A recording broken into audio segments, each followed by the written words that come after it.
ओम शांती. आजची तारीख आहे 16 मार्च 2026. आज बाबा म्हणतात, गोड मुलांनो, तुम्हाला सद्गतीचे सर्वात न्यारे मत मिळाले आहे की देहाचे सर्व धर्म त्यागून आत्म अभिमानी भव. मामेकम आठवण करा, म्हणजे मज एकाची आठवण करा. प्रश्न आहे, जे परमात्म्याला नावारूपापासून न्यारा आहे असे म्हणतात, त्यांना तुम्ही कोणता प्रश्न विचारू शकता? उत्तर, त्यांना विचारा की गीतेमध्ये जे दाखवतात, अर्जुनाला अखंड ज्योती स्वरूपाचा साक्षात्कार झाला. म्हणाला, बस करा, मी सहन करू शकत नाही. तर मग तुम्ही त्यांना नावारूपापासून न्यारे कसे काय म्हणता? बाबा म्हणतात की मी तर तुमचा पिता आहे. पित्याचे रूप पाहून मुलगा आनंदित होईल. तो असे कसे म्हणेल की मी सहन करू शकत नाही? गीते तेरे द्वार खडा. ओम शांती. भक्त म्हणतात, आम्ही खूप गरीब बनलो आहोत. ओ बाबा, आम्हा सर्वांची झोळी भरा.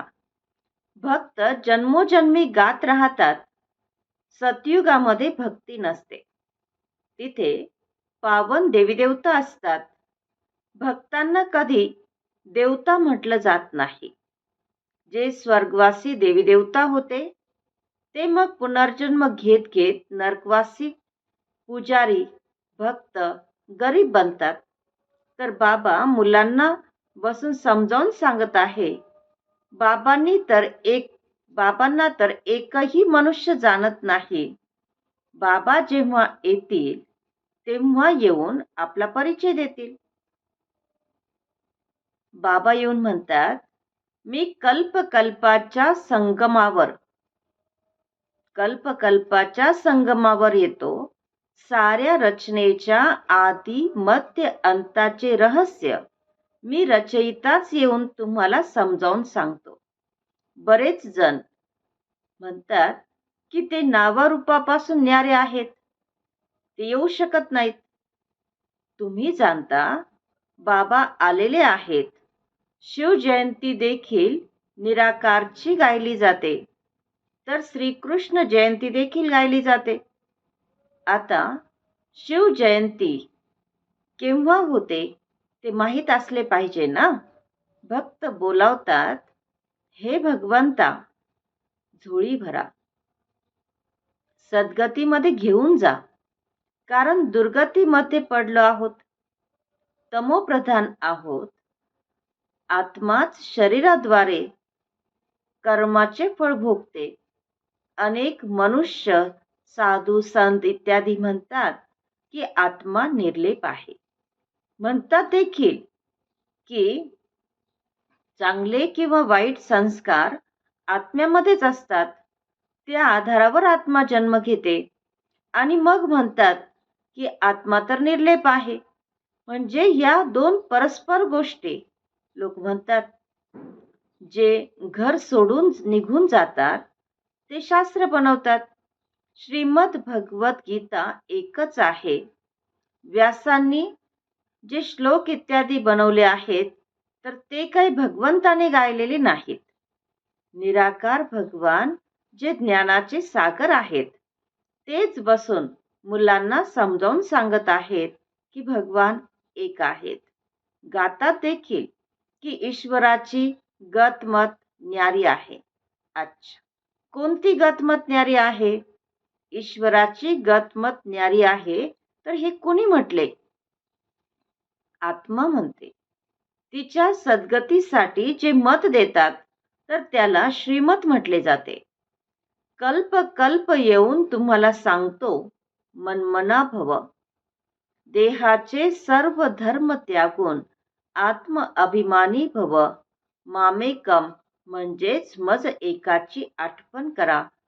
आता तुम्ही मनुष्यापासून देवता बनत आहात. या राजयोगाचे एम ऑब्जेक्ट आहेच मुळी लक्ष्मी नारायण बनणे. या शिक्षणाने कोणी राजा बनत नाही. असे कोणते स्कूल नाहीये की जिथे राजा बनवले जाते. बाबा म्हणतात, मी आहेच परमपिता, अर्थात परे ते परे राहणारा परम आत्मा, परमात्मा. आणि मग गातात की परमात्मा मनुष्य सृष्टीचे बीजरूप आहेत. भक्त त्यांची महिमा करतात. सतयुग त्रेतायुगामध्ये कोणीही महिमा करत नाहीत, कारण तिथे तर सुख आहे. गाता देखील दुख में सिमरन सब करे, सुख में करे न कोई. तर याचा देखील अर्थ समजत नाहीत. पोपटाप्रमाणे सर्वजण बोलत राहतात. सुख कधी असते, दुःख कधी असते. भारताचीच तर गोष्ट आहे ना. 5,000 वर्षांपूर्वी भारत स्वर्ग होता. मग त्रेतायुगामध्ये 2 कला कमी झाल्या. सतयुग त्रेतायुगामध्ये दुःखाचे नाव सुद्धा राहत नाही, आहेच सुखधाम. स्वर्ग म्हटल्यानेच तोंड गोड होते, म्हणजे आनंद होतो. तर मग हेविनमध्ये म्हणजे स्वर्गामध्ये दुःख कुठून आले. म्हणतात की तिथे देखील कंस, जरासंध इत्यादी होते, परंतु असे होऊ शकत नाही. बाबा समजावून सांगत आहे, तुम्ही मज ज्ञानसागर पित्याला पतित पावन म्हणतात. तुम्ही देखील मास्टर ज्ञानसागर बनता. ज्ञानाद्वारे सद्गती मिळते. भारताला सद्गती बाबाच देतात. सर्वांचा सद्गती दाता एक आहे. मग सर्वांची दुर्गती कोण करतो? रावण. आता तुम्हाला हे कोण सांगत आहे? हे आहेत परम आत्मा. आत्मा तर एक स्टार प्रमाणे अतिसूक्ष्म आहे. परमात्मा देखील ड्रामामध्ये पार्ट बजावतात. ते क्रिएटर, डायरेक्टर, मुख्य ऍक्टर आहेत.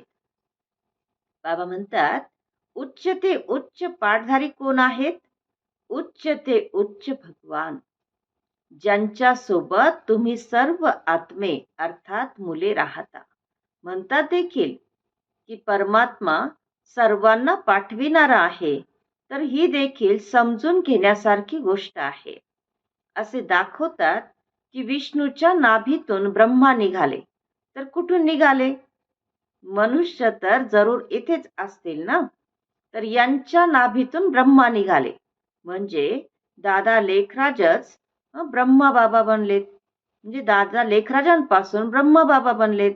आणि मग भगवंताने बसून यांच्याद्वारे सर्व वेद शास्त्रांचे सार ऐकवले.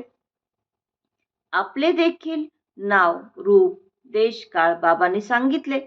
मनुष्य सृष्टीचे बीजरूप आहेत ना. या वृक्षाची उत्पत्ती, पालना, विनाश कसा होतो ते कोणीही जाणत नाही. याला व्हरायटी झाड म्हटले जाते. सर्व नंबरवार आपल्या वेळेवर येतात. सर्वात पहिले देवी देवता धर्माची स्थापना करतो. जरी तो धर्म आता नाहीये. बाबा म्हणतात की किती तुच्छ बुद्धी बनले आहेत. देवतांची, लक्ष्मी नारायणची पूजा करतात, परंतु त्यांचे राज्य सृष्टीवर कधी होते ते काहीच जाणत नाही. आता भारताचा तो देवता धर्मच राहिलेला नाहीये, फक्त चित्रेच राहिलेली आहेत. अच्छा. गोड गोड खूप खूप वर्षांनंतर भेटलेल्या मुलांप्रती मातपिता बापदादांची प्रेमपूर्वक आठवण आणि सुप्रभात. आत्मिक पित्याचा आत्मिक मुलांना नमस्ते. आणि आम्हा आत्मिक मुलांचा आत्मिक मातपिता बापदादांना प्रेमपूर्वक आठवण, सुप्रभात आणि नमस्ते. धारणेसाठी मुख्य सारांश आहे. पहिला पॉइंट, मास्टर ज्ञानसागर बनून पतितापासून पावन बनविण्याची सेवा करायची आहे. बाबांनी जे सर्व शास्त्रांचे सार ऐकवले आहे ते बुद्धीमध्ये ठेवून सदैव हर्षित राहायचे आहे. दुसरा पॉइंट आहे, प्रत्येक क्षणी फक्त एका बाबांच्या श्रीमताचे पालन करायचे आहे. देहाचे सर्व धर्म त्यागून आत्मअभिमानी बनण्याची मेहनत करायची आहे. वरदान आहे, विस्ताराला सार रूपामध्ये सामावून आपली श्रेष्ठ स्थिती बनविणारे बाप समान लाईट माइट हाऊस भव. विश्लेषण आहे, बाप समान लाईट माइट हाऊस बनण्याकरिता कोणतीही गोष्ट बघता किंवा ऐकता तर त्याचे सार जाणून एका सेकंदामध्ये सामावून टाकण्याचा अथवा परिवर्तन करण्याचा अभ्यास करा. का, काय याच्या विस्तारामध्ये जाऊ नका, कारण कोणत्याही गोष्टीच्या विस्तारामध्ये गेल्याने वेळ आणि शक्ती व्यर्थ जाते. तर विस्ताराला सामावून सार रूपामध्ये स्थित होण्याचा अभ्यास करा.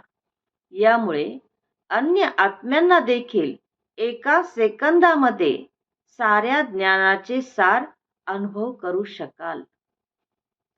आजचा सुविचार आहे, आपल्या वृत्तीला पॉवरफुल बनवा, म्हणजे मग सेवेमध्ये आपोआप वृद्धी होईल. आजचा अव्यक्त इशारा आहे, निश्चयाच्या फाउंडेशनला मजबूत करून सदैव निर्भय आणि निश्चिंत रहा.